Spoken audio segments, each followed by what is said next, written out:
नमस्कार दोस्तों, मैं राकेश साहू पेशी अकेडमी से। आज हम मध्यकालीन छत्तीसगढ़ के इतिहास में छिंदक नागवंश के अंतर्गत डिस्कस करने जा रहे हैं। छिंदक नागवंश से संबंधित प्रमुख शिलालेख। ध्यान दीजिएगा, यह हमारा है छत्तीसगढ़ राज्य। यह हमारा है छत्तीसगढ़ राज्य और आज हम डिस्कस करने जा रहे हैं छिंदक नागवंश से संबंधित प्रमुख शिलालेख।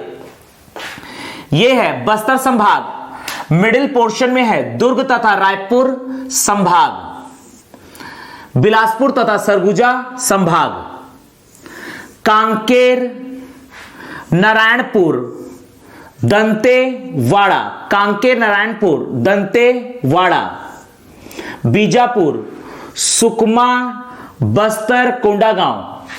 यह आपका है कबीरधाम, राजनांदगांव, बेमेतरा, दुर्ग, बालोद, बलौदा बाजार, रायपुर, धमतरी, महासमुंद, गरियाबंद, मुंगेली, पेंड्रा, बिलासपुर। यह आपका है रायगढ़, कोरबा, जांजगीर चांपा, कोरिया, सूरजपुर, बलरामपुर, सरगुजा और जशपुर। ध्यान दीजिएगा, यहां पकड़ना है, यह है ओडिशा। ध्यान दीजिएगा, यह है ओडिशा राज्य। इधर है तेलंगाना, यह आपका है आंध्र प्रदेश। यह सेक्शन है आंध्र प्रदेश, यह ओडिशा। ऊपर है आपका झारखंड। ध्यान दीजिएगा, तो आज हम डिस्कस करने जा रहे हैं छिंदक नागवंश के प्रमुख शिलालेख। छिंदक नागवंश के प्रमुख शिलालेख। प्रमुख शिलालेख, छिंदक नागवंश के प्रमुख शिलालेख, ये हम डिस्कस करने जा रहे हैं। ध्यान दीजिएगा, छिंदक नागवंश से प्रमुख शिलालेख में सबसे पहले पकड़ते हैं, यह आपका है कोंडागांव। कोंडागांव के बड़े राजपुर तहसील के अंतर्गत पकड़ना है राजपुर। तो राजपुर से प्राप्त हुआ है शिलालेख, इसलिए इसका नाम पड़ेगा छिंदक नागवंश का राजपुर शिलालेख। राजपुर शिलालेख। बस्तर जिले में यह पकड़ना है केशरपाल शिलालेख। केशरपाल शिलालेख बस्तर जिले में से प्राप्त हुआ है केशरपाल शिलालेख। यही पकड़ना है, आगे में जाएंगे तो यह आपका है नारायणपाल शिलालेख। नारायणपाल शिलालेख, यह पकड़ना है नारायणपाल शिलालेख। केशरपाल शिलालेख, यह आपका है नारायणपाल शिलालेख। नारायणपाल शिलालेख, केशरपाल शिलालेख, नारायणपाल शिलालेख। यहां पकड़ना है, ध्यान दीजिएगा, राजपुर शिलालेख, केशरपाल शिलालेख, नारायणपाल शिलालेख। बस्तर में ही पकड़ना है गढ़िया शिलालेख। यह पकड़ना है गढ़िया शिलालेख। गढ़िया शिलालेख, गढ़िया शिलालेख। कुरुखपाल अगला है, कुरुखपाल शिलालेख, यहीं पर पकड़ना है कुरुखपाल शिलालेख। गढ़िया शिलालेख, यह पकड़ना है कुरुखपाल शिलालेख। केशरपाल शिलालेख, नारायणपाल शिलालेख, गढ़िया शिलालेख, कुरुखपाल शिलालेख। बारसूर से प्राप्त हुआ है बारसूर शिलालेख। बारसूर से प्राप्त हुआ है बारसूर शिलालेख। बीजापुर के भैरमगढ़ से प्राप्त हुआ है भैरमगढ़ शिलालेख। यह पकड़ना है भैरमगढ़ शिलालेख। भैरमगढ़ शिलालेख, यह आपका है आंध्र प्रदेश। आंध्र प्रदेश के एर्राकोटा से प्राप्त हुआ है एर्राकोटा शिलालेख। यह पकड़ना है एर्राकोटा शिलालेख। एर्राकोटा शिलालेख।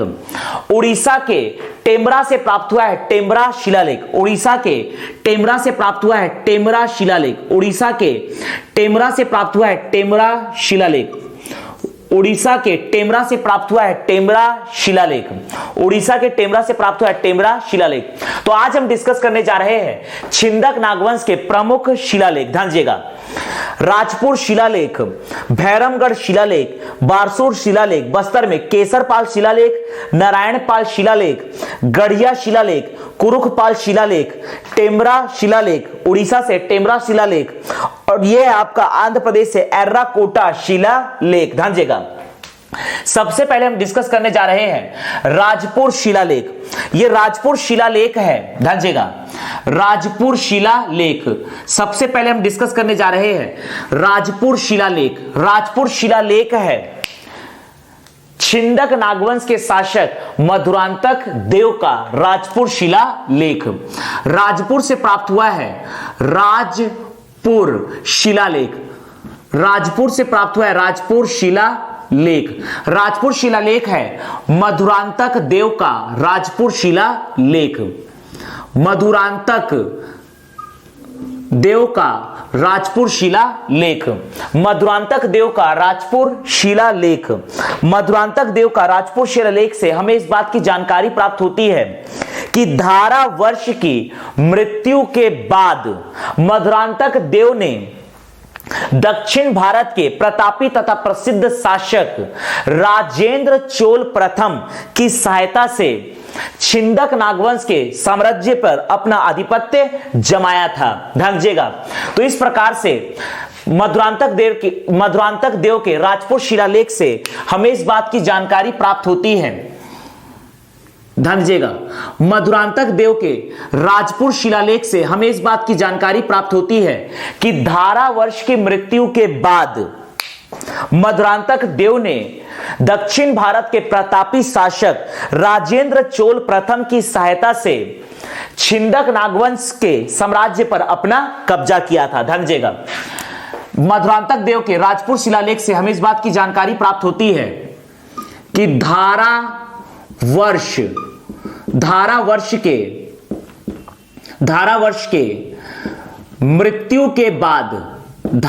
के मृत्यु के बाद मधुरांतक देव ने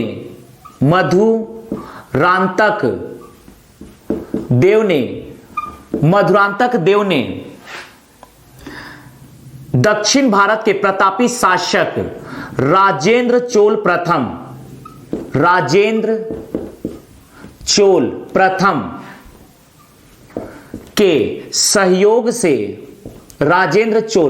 के सहयोग से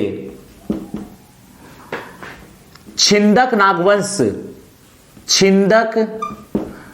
नागवंश पर कब्जा किया। छिंदक नागवंश के साम्राज्य पर कब्जा किया। छिंदक नागवंश के साम्राज्य पर कब्जा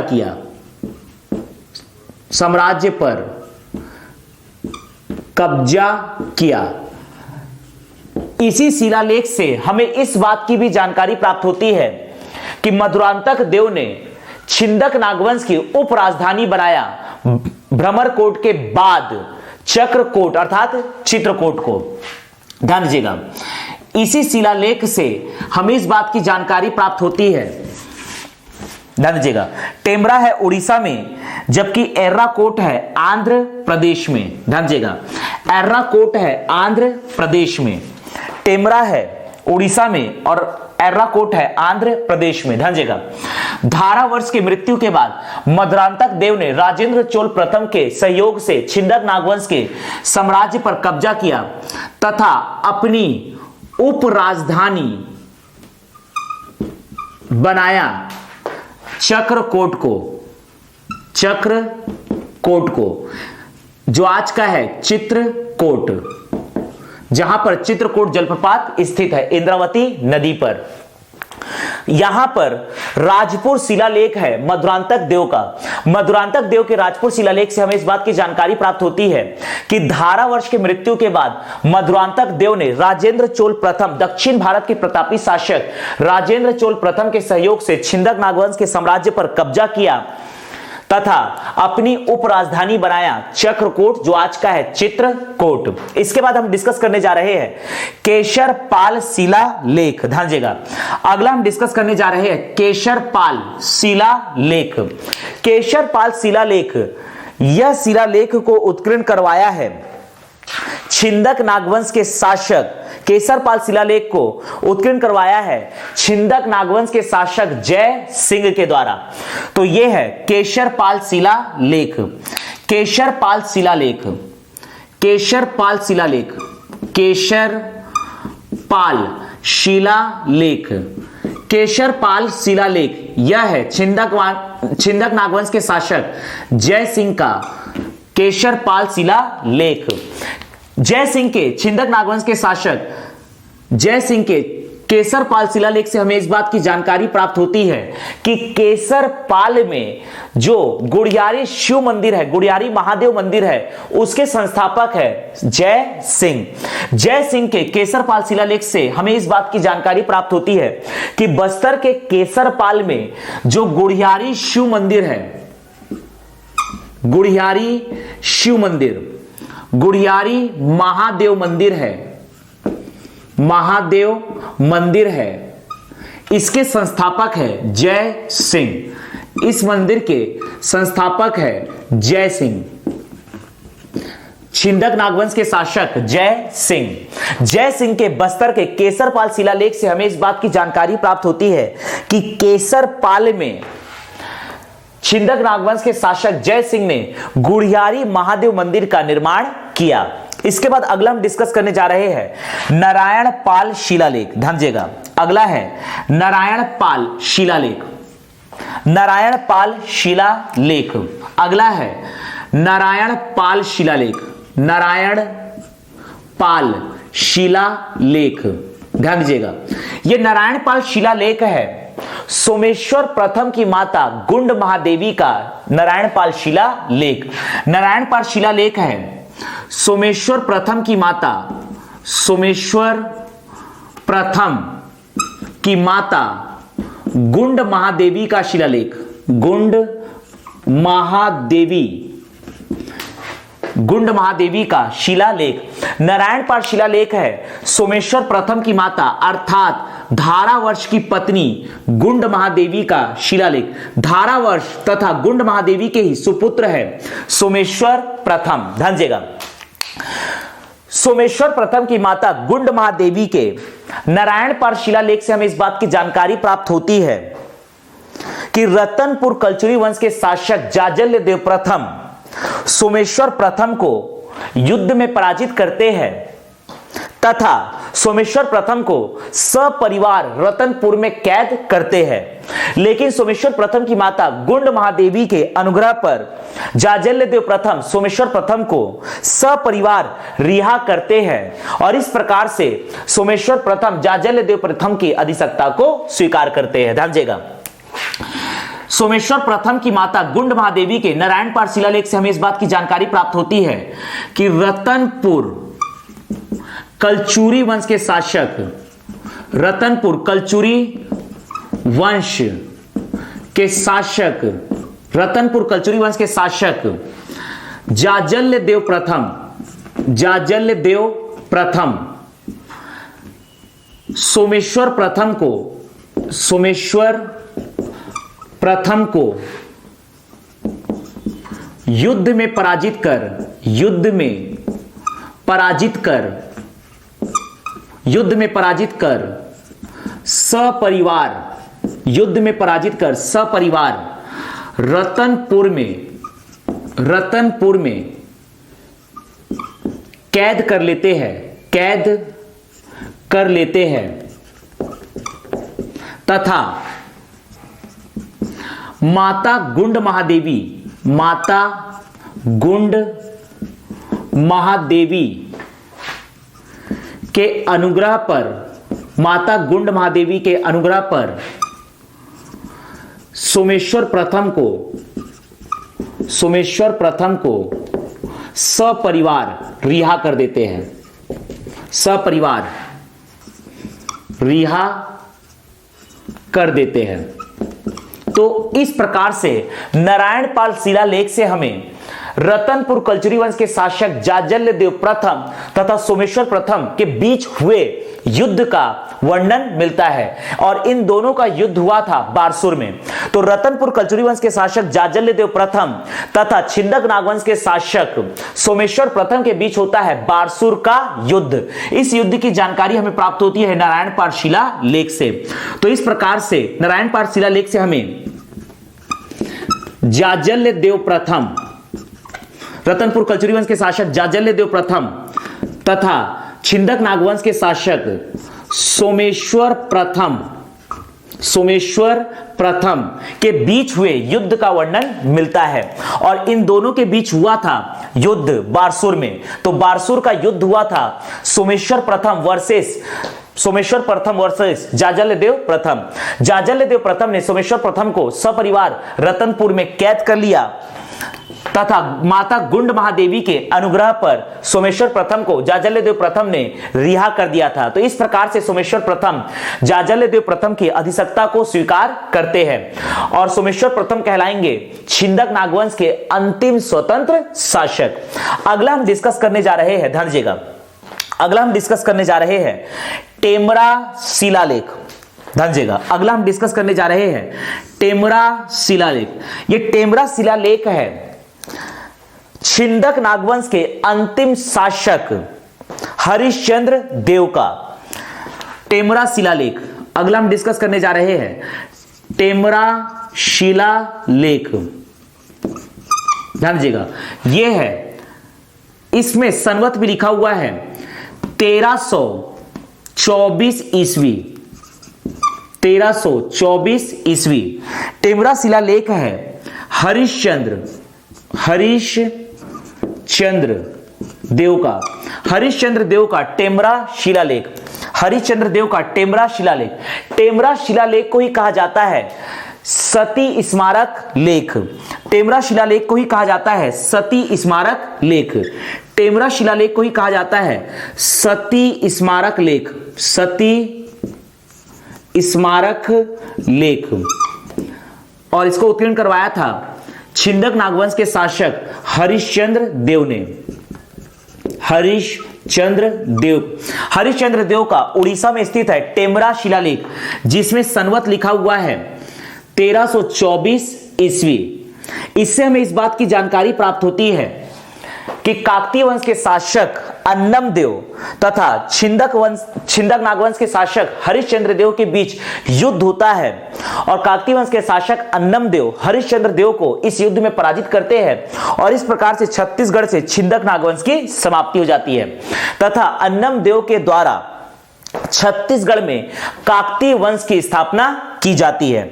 तो इससे टेमरा शिलालेख से हमें अन्नम देव काकतीय वंश के शासक अन्नम देव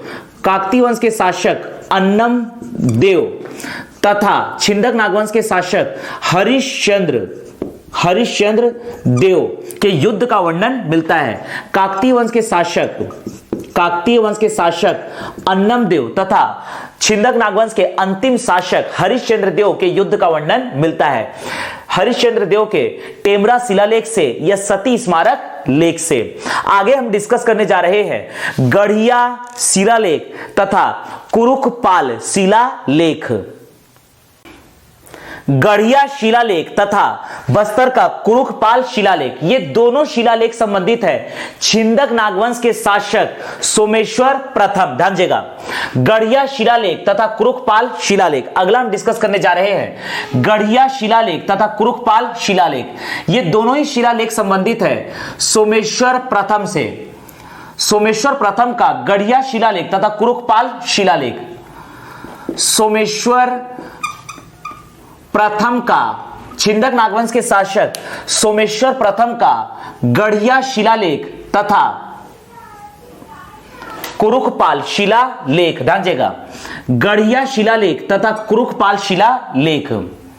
गढ़िया शिलालेख तथा कुरुखपाल शिलालेख।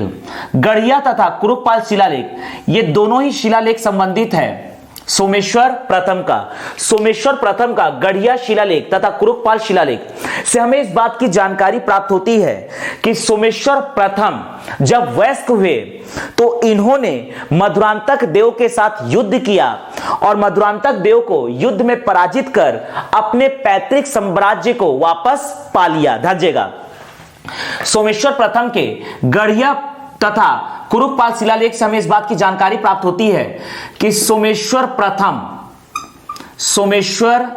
प्रथम का युद्ध होता है मधुरांतक देव के साथ। मधुरांतक देव के साथ, मधुरांतक देव के साथ सोमेश्वर प्रथम मधुरांतक देव को युद्ध में पराजित कर अपने साम्राज्य को वापस पा लेते हैं। इन शिलालेख से हमें इस बात की जानकारी प्राप्त होती है कि सोमेश्वर प्रथम मधुरांतक देव को युद्ध में पराजित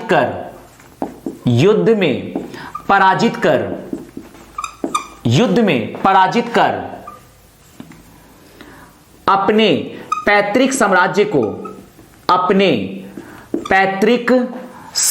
को वापस पा लेते हैं, अपने पैतृक साम्राज्य को वापस पाते हैं।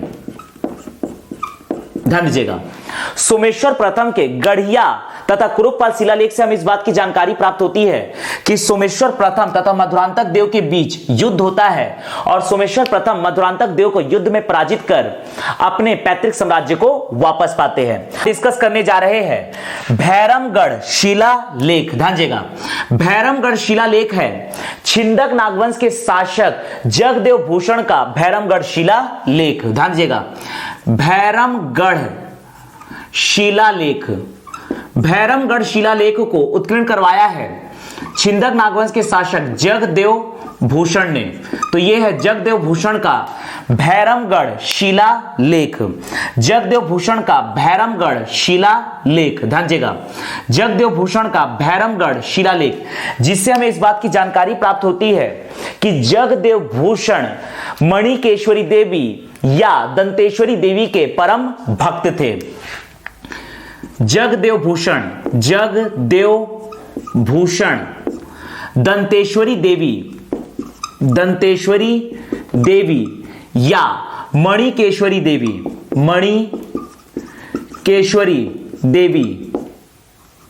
के परम भक्त थे। ध्यान दीजिएगा, भैरमगढ़ शिलालेख से हमें इस बात की जानकारी प्राप्त होती है कि जगदेव भूषण दंतेश्वरी देवी या मणिकेश्वरी देवी के परम भक्त थे। अगला हम डिस्कस करने जा रहे हैं बारसूर शिलालेख। ये बारसूर शिलालेख संबंधित है सोमेश्वर द्वितीय की पत्नी गंग महादेवी का बारसूर शिलालेख। ध्यान दीजिएगा, सोमेश्वर द्वितीय की पत्नी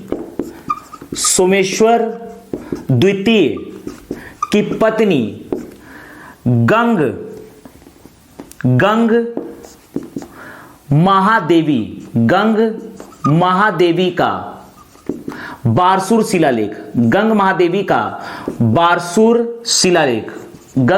का बारसूर शिलालेख। ध्यान दीजिएगा, अगला हम डिस्कस करने जा रहे हैं सोमेश्वर द्वितीय की पत्नी गंग महादेवी का बारसूर शिलालेख।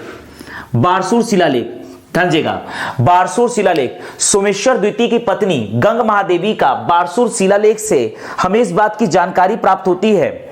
सबसे पहले इससे हमें जानकारी प्राप्त होती है छिंदक नागवंश की वंशावली की जानकारी हमें सोमेश्वर द्वितीय की पत्नी गंग महादेवी के बारसूर शिलालेख से प्राप्त होती है। इसके साथ ही साथ इससे हमें जानकारी प्राप्त होती है कि छिंदक नागवंश के शासक धारावर्ष के सेनापति चंद्रादित्य के द्वारा बारसूर में 5 प्रमुख कार्य किए गए, 5 प्रमुख स्थापत्य कार्य किए गए। पहला है मामा भांजा मंदिर, बारसूर का मामा भांजा मंदिर जो कि एक शिव मंदिर है। चंद्रादित्य मंदिर जो कि एक शिव मंदिर है। 32 खंभों पर टिका हुआ भगवान शिव को समर्पित 32वां मंदिर। युगल गणेश की विशाल प्रतिमाएं तथा चंद्रादित्य सरोवर अर्थात बारसूर का विशाल तालाब। ध्यान दीजिएगा, तो अगला हम डिस्कस करने जा रहे हैं बारसूर शिलालेख, सोमेश्वर द्वितीय की पत्नी गंग महादेवी का बारसूर शिलालेख, सोमेश्वर द्वितीय की पत्नी गंग महादेवी का बारसूर शिलालेख, जिससे हमें छिंदक नागवंश के वंशावली का ज्ञान मिलता है। छिंदक नागवंश के वंशावली की जानकारी प्राप्त होती है और इसी से हमें प्राप्त होती है जानकारी कि छिंदक नागवंश के शासक धारावर्ष के सेनापति, धारावर्ष के सेनापति, छिंदक नागवंश के शासक, धारावर्ष के सेनापति अर्थात चंद्रादित्य के द्वारा बारसूर में 5 विकास कार्य किए गए। ध्यान दीजिएगा, पहला है इसमें से भगवान शिव को समर्पित मामा भांजा मंदिर, भगवान शिव को समर्पित मामा भांजा मंदिर, भगवान शिव को समर्पित मामा भांजा मंदिर। दूसरा है भगवान शिव को समर्पित 32 खंभों पर टिका हुआ बत्तीसा मंदिर, 32 खंभों पर टिका हुआ बत्तीसा मंदिर जो कि एक शिव मंदिर है। तीसरा है भगवान शिव को समर्पित चंद्रादित्य मंदिर, भगवान शिव को समर्पित चंद्रादित्य मंदिर, मामा भांजा मंदिर, बत्तीसा मंदिर, चंद्रादित्य मंदिर, ये तीनों के तीनों भगवान शिव को समर्पित मंदिर है। चौथा है ध्यान दीजिएगा, चौथा है युगल गणेश की विशाल प्रतिमा, युगल गणेश की विशाल प्रतिमाएं, ध्यान दीजिएगा, युगल गणेश की विशाल प्रतिमाएं। और पांचवा है चंद्रादित्य सरोवर, पांचवा है चंद्रादित्य सरोवर जिसे कहा जाता है बारसूर का विशाल तालाब, बारसूर का विशाल तालाब। ध्यान दीजिएगा, तो इस प्रकार से बारसूर में ये 5 स्थापत्य कार्य किए गए हैं, बारसूर में ये 5 स्थापत्य कार्य किए गए हैं धारावर्ष के सेनापति चंद्रादित्य के द्वारा, धारावर्ष के सेनापति चंद्रादित्य के द्वारा 3 भगवान शिव को समर्पित 3 मंदिर का निर्माण किया गया है बारसूर में। पहला है मामा भांजा मंदिर, दूसरा है बत्तीसा मंदिर, तीसरा है चंद्रादित्य मंदिर। युगल गणेश की विशाल प्रतिमाएं, 2 विशाल प्रतिमाएं प्राप्त हुए हैं भगवान गणेश की। ध्यान दीजिएगा, इस प्रकार से भगवान गणेश की 2 विशाल प्रतिमाएं प्राप्त हुई है। ध्यान दीजिएगा, युगल गणेश की विशाल प्रतिमाएं। अगला है चंद्रादित्य सरोवर, बारसूर का विशाल तालाब। इन सभी का निर्माण किया गया है धारावर्ष के सेनापति चंद्रादित्य के द्वारा। इस बात की जानकारी हमें प्राप्त होती है बारसूर शिलालेख से, सोमेश्वर द्वितीय की पत्नी गंग महादेवी के बारसूर शिलालेख से। अगला हम डिस्कस करने जा रहे हैं आंध्र प्रदेश के एर्राकोटा में स्थित है एर्राकोटा शिलालेख। चूंकि यह आंध्र प्रदेश में स्थित है इसलिए इसे तेलुगु शिलालेख भी कहा जाता है। ध्यान दीजिएगा, एर्राकोटा शिलालेख। ध्यान दीजिएगा, अगला हम डिस्कस करने जा रहे हैं एर्राकोटा शिलालेख। एर्राकोटा शिलालेख, एर्राकोटा शिलालेख या इसे ही कहा जाता है तेलुगु शिलालेख या तेलुगु शिलालेख, एर्राकोटा शिलालेख या तेलुगु शिलालेख। और इसमें संवत लिखा हुआ है 1023 ईस्वी, 1023 ईस्वी। एर्राकोटा शिलालेख को उत्कीर्ण करवाया है नृपति भूषण ने, नृपति भूषण ने। ध्यान दीजिएगा, नृपति भूषण ने। तो एर्राकोटा शिलालेख या तेलुगु शिलालेख, एर्राकोटा शिलालेख या तेलुगु शिलालेख। अगला हम डिस्कस कर रहे हैं एर्राकोटा शिलालेख या तेलुगु शिलालेख। एर्राकोटा शिलालेख या तेलुगु शिलालेख से हमें इस बात की जानकारी प्राप्त होती है कि 1023 ईस्वी को भ्रमरकोट या बारसूर को अपनी राजधानी के रूप में स्थापित कर नृपति भूषण ने छिंदक नागवंश की स्थापना किया। इससे हमें इस बात की जानकारी प्राप्त होती है कि छिंदक नागवंश के संस्थापक है, छिंदक नागवंश के संस्थापक है, छिंदक नागवंश के संस्थापक है नृपति भूषण, नृपति भूषण। छिंदक नागवंश के संस्थापक है नृपति भूषण। इस बात की जानकारी हमें प्राप्त होती है एर्राकोटा शिलालेख से या तेलुगु शिलालेख से, जिसमें संवत लिखा हुआ है 1023 ईस्वी जो कि है नृपति भूषण का। ध्यान दीजिएगा, आज हम डिस्कस कर रहे हैं छिंदक नागवंश के प्रमुख शिलालेख। ध्यान दीजिएगा, राजपुर शिलालेख, मधुरांतक देव के राजपुर शिलालेख से हमें इस बात की जानकारी प्राप्त होती है कि धारावर्ष की मृत्यु के बाद मधुरांतक देव ने राजेंद्र चोल प्रथम के सहयोग से छिंदक नागवंश के साम्राज्य पर कब्जा किया था और अपनी उपराजधानी बनाया था चक्रकोट या चित्रकूट। कोट को। अगला हम डिस्कस कर रहे हैं केसरपाल शिलालेख। जय सिंह के, छिंदक नागवंश के शासक जय सिंह के केसरपाल शिलालेख से हमें इस बात की जानकारी प्राप्त होती है कि जय सिंह ने केसरपाल में गुढ़ियारी महादेव मंदिर की स्थापना किया। अगला है नारायणपाल शिलालेख। नारायणपाल शिलालेख सोमेश्वर प्रथम की माता गुंड महादेवी के नारायणपाल शिलालेख से हमें इस बात की जानकारी प्राप्त होती है कि रतनपुर कलचुरी वंश के शासक जाजल्यदेव प्रथम छिंदक नागवंश के शासक सोमेश्वर प्रथम को युद्ध में पराजित करते हैं तथा सपरिवार रतनपुर में कैद कर लेते हैं तथा सोमेश्वर प्रथम की माता गुंड महादेवी के अनुग्रह पर जाजल्यदेव प्रथम सोमेश्वर प्रथम को सपरिवार रिहा करते हैं और इस प्रकार से सोमेश्वर प्रथम जाजल्यदेव प्रथम की अधिसत्ता को स्वीकार करते हैं और इस प्रकार से सोमेश्वर प्रथम कहलाएंगे छिंदक नागवंश के अंतिम स्वतंत्र शासक। तो इस प्रकार से हमें नारायणपाल शिलालेख से जाजल्यदेव प्रथम तथा सोमेश्वर प्रथम के बीच हुए युद्ध का वर्णन मिलता है। अगला है उड़ीसा में स्थित टेमरा शिलालेख जिसमें संवत लिखा हुआ है 2324 ईस्वी। टेमरा शिलालेख को सती स्मारक लेख भी कहा जाता है। हरिश्चंद्र देव के टेमरा शिलालेख या सती स्मारक लेख से हमें इस बात की जानकारी प्राप्त होती है कि काकती वंश के शासक अन्नम देव हरिश्चंद्र देव को युद्ध में पराजित करते हैं और छत्तीसगढ़ में काकती वंश की स्थापना करते हैं। अगला है एर्राकोटा शिलालेख। एर्राकोटा शिलालेख नृपति भूषण के एर्राकोटा शिलालेख या तेलुगु शिलालेख जिसमें संवत लिखा हुआ है 1023 से हमें इस बात की जानकारी प्राप्त होती है कि छत्तीसगढ़ में छिंदक नागवंश के संस्थापक थे नृपति भूषण।